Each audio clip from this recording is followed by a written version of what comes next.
ತುಪ್ಪವನ್ನು ಅವರು ಇದು ಮಾಡಿದ್ದಾರೆ. ಇಲ್ಲಿ ಅಂದ್ರೆ ಜೇನು ಬೆಳೀತಕ್ಕಂಥ ರೈತರು ಒಂದು ಸಂಸ್ಥೆ ಮಾಡಿಕೊಂಡು ಅವರು ಜೇನನ್ನು ಕೊಡ್ತಕ್ಕಂಥದ್ದು. ಅವ್ರ ಬಗ್ಗೆ ಕೇಳೋಣ, ಮಾಹಿತಿ ಏನ್ ಹೇಳ್ತಾರಂತ. ಎಲ್ಲ ರೈತ ಬಂಧುಗಳು ನಮಸ್ಕಾರ.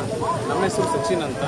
ನಮ್ಮದು ಮುಂಚೆ ನಮ್ಮ ಫಾದರ್ ಜೇನು ಸಾಕಾಣಿಕೆಯನ್ನು ಮಾಡ್ತಾ ಇದ್ರು. ಅದ್ರ ಜೊತೆಗೆ ನಾವು ಹೆಚ್ಚಿನ ರೈತರಿಗೆ ಜೇನು ಸಾಕಾಣಿಕೆಯನ್ನು ಅಭಿವೃದ್ಧಿ ಮಾಡೋದು ಯಾವ ರೀತಿ, ಅದನ್ನು ಬೆಳೆಸೋದು ಯಾವ ರೀತಿ ಅನ್ನೋದನ್ನು ಟ್ರೈನಿಂಗ್ ಕೊಡಬೇಕು ಅನ್ನೋ ಹವ್ಯಾಸದಿಂದಾಗಿ ನಾವೇ ಸೋಮೇಶ್ವರ ಎಂಟರ್ಪ್ರೈಸ್ ಅಂತ ಒಂದು ಸ್ವಂತ ಕಂಪನಿ ಮಾಡ್ಕೊಂಡ್ವಿ ಸರ್.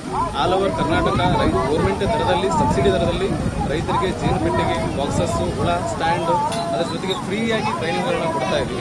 ಯಾರು ರೈತರು ಜೇನು ಸಾಕಾಣಿಕೆಯನ್ನು ಮಾಡಬೇಕಂತ ಹೆಚ್ಚು ಆಸಕ್ತಿ ಹೊಂದಿರೋ ರೈತರು ಯಾರೇ ಇರಲಿ, ನಮ್ಮ ಕೊಪ್ಪಳ ಡಿಸ್ಟಿಕ್ ಕೊಪ್ಪಳ ತಾಲೂಕು ಇಂದ್ರಿಗಿ ಎಂಬ ಒಂದು ಗ್ರಾಮದಲ್ಲಿ ನಾವು ಈ ಯೋಜನೆಯನ್ನು ಆರಂಭ ಮಾಡಿದ್ವಿ.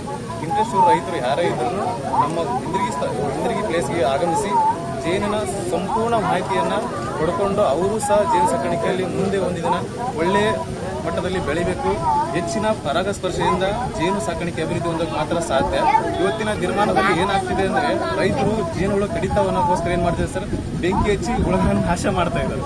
ಹಾಗಾಗಿ ಜೇನು ಸಂತತಿ ಕ್ರಮೇಣ ನಾಶ ಆಗ್ತದೆ.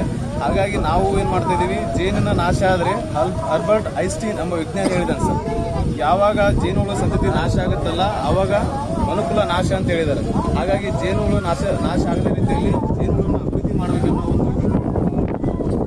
ಒಂದು ನಾವು ಈ ಯೋಜನೆಯನ್ನು ಈ ಹುಡುಗರಿಗೆ ಇಲಾಖೆ ಮತ್ತು ಕೃಷಿ ಇಲಾಖೆಯಿಂದಾಗಿ ಈ ಉತ್ಸವದಲ್ಲಿ ನಾವು ಆಗಮಿಸಿ ರೈತರಿಗೆ ಇದ್ರ ಬಗ್ಗೆ ಹೆಚ್ಚಿನ ಮಾಹಿತಿಯನ್ನು ಕೊಡ್ತಾ ಅದರ ಜೊತೆಗೆ ಒಂದು 20 kg ಜೇನುತುಪ್ಪವನ್ನು ಈಗ ಆಲ್ರೆಡಿ ಇಲ್ಲಿ ಸೇಲ್ ಮಾಡಿದ್ದೀವಿ.